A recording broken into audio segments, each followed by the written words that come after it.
Welcome everybody to Service Drive Revolution and your Friday drive-by. This is where we answer your questions. What's on your mind? What's keeping you from being the best version of yourself that you can be? That's why we're here. I'm Chris Collins, and that is Papi Chulo right there. Say hello, Papi Chulo. Hello, everyone.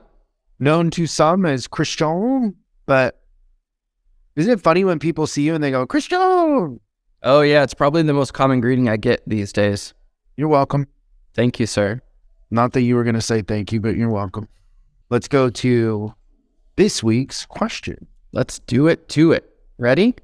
Well, I work for two partners. We're in a high-volume used car dealer. Anyways, one of the owners is he's very rough with me. It's like he finds everything that he can to find out wrong with what we're doing. My question is at what point when we're doing what we're supposed to and the shop's making money and he's staying on my backside, at what point do you just say, hey, you and I got to have a talk and we need to square up or we need to part ways? So at what point, Christian, do we say, hey, meet me out back, we're going to settle this? I feel like there's a conversation before that, but yeah, that's you know what it was at my high school is meet me at the Red Barn. That's where everybody would fight. Okay, we had a lot and then the south door. Meet me at the south door? Yep. And you knew what that meant?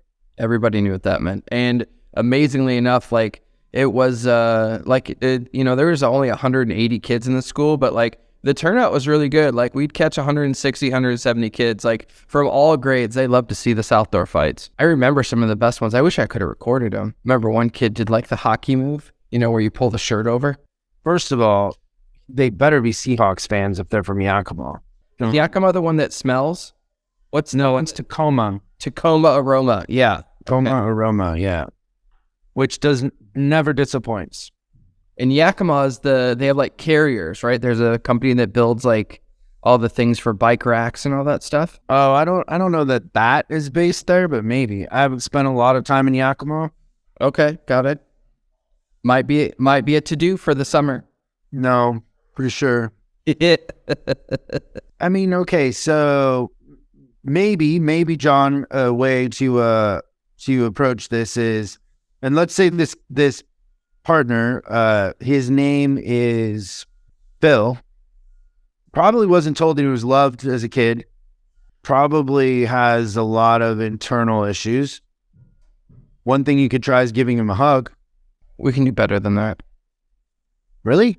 Yeah. I feel like the hug comes after the conversation, but I don't know. I'm kind of... Yeah, but just think like if Phil's coming down on me and I'm like, because I've done this, I do this to people who comment online. Where you give them the love instead of the pushback? Yeah. Yeah. Okay, interesting. I guess I just keep thinking in my head, like, they gave him financials to look at, so they must have some sort of faith in him.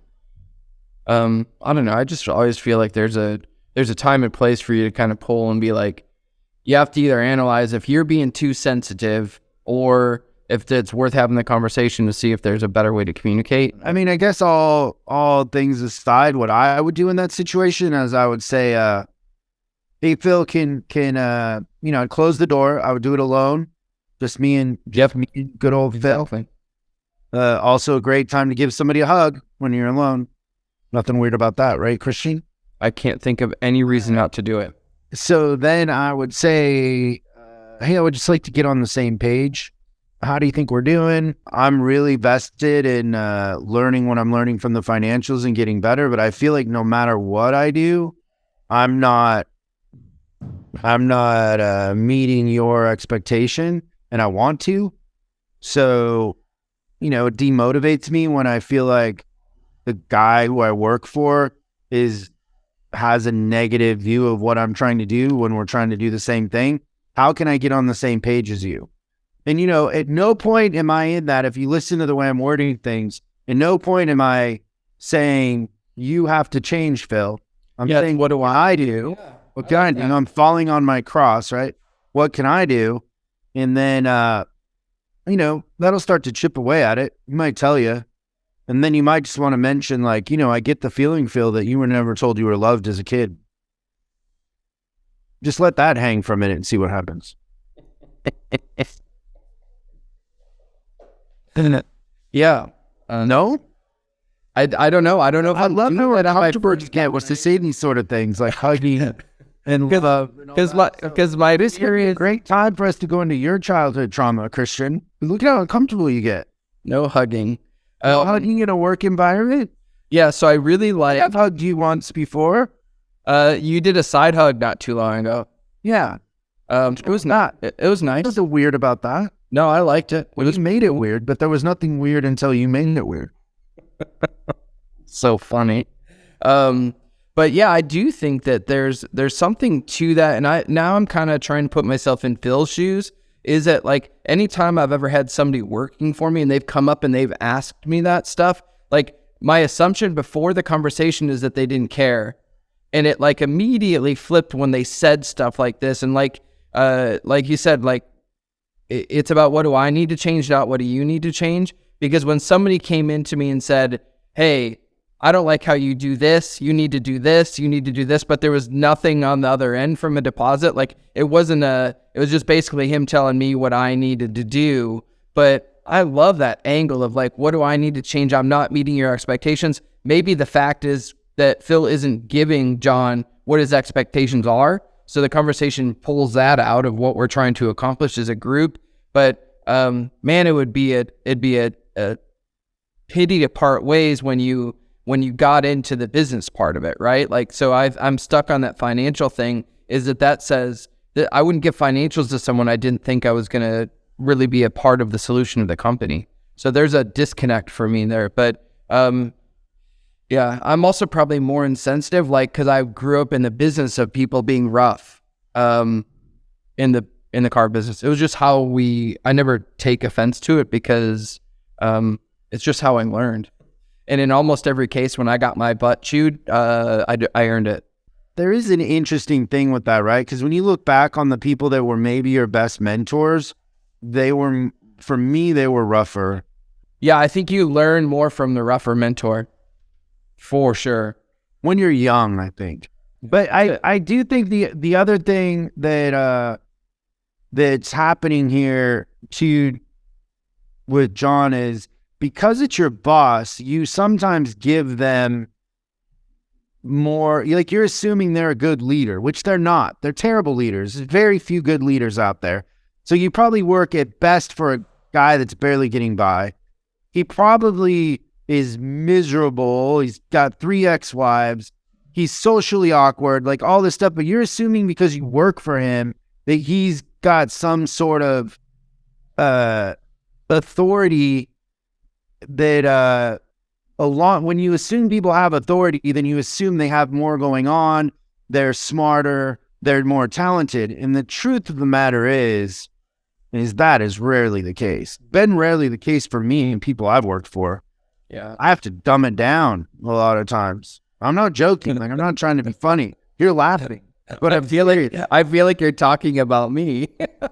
I think there's so many times you've been you try to explain stuff. You do it like at the normal Chris level, and then you look at me and you go backward to dumb it down without me even saying I don't understand. But that's the story of my life. But what I'm saying is people I've worked for, right? Like I had bosses. Yeah. Oh, and whenever the managing up thing. Okay. The last boss I had, I told myself like, hey, you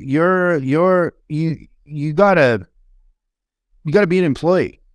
Like, don't take the role of employee and pretend like you're not an employee because it's not going to work. Right. And so I remember that same boss. I mean, he was one of those guys that was really hard. And I remember he said to me once, he said, and this hit me like a ton of bricks. He goes, sometimes I like a compliment on my tie.